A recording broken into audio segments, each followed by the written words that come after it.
Hi, I'm Nina Kaufman from AskTheBusinessLawyer.com, and today I want to talk to you about confidentiality agreements. Why, after the fact is way too late. I had a colleague call me just the other day. She's a corporate trainer, which means she goes into corporations and will train them and their workforce on a variety of issues, including conflict resolution. About a year ago, she was asked by Mary to do a training job for her at a major corporation. And my friend Jane did it. She went into the corporation, did the training, the job was done, thank you very much.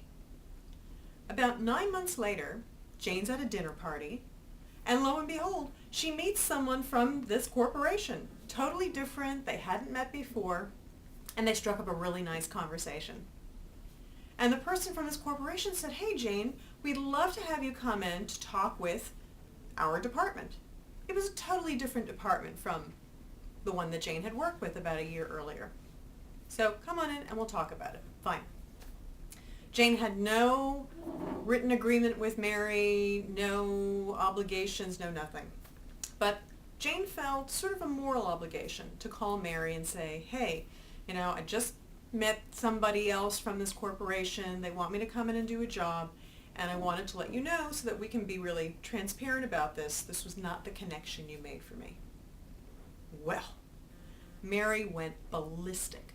"How dare you? You're poaching my client. I can't believe you're doing this to me. You're not the first person. You're horrible. You're this, you're that.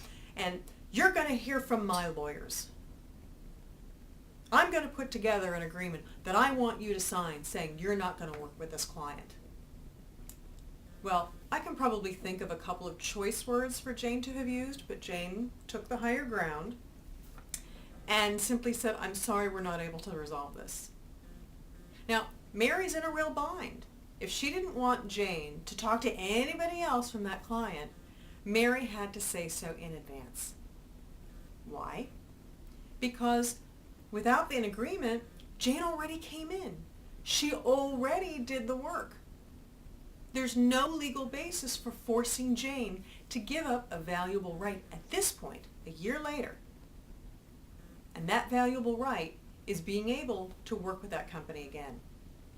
So when you're thinking about confidentiality, things that you hold dear, that may be your client base, your employees, or some of your intellectual property, you absolutely have to have this in writing before you start that relationship.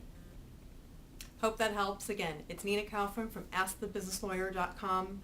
For other really helpful, straightforward articles on small business legal issues, visit our blog. Hope to see you soon. Thanks.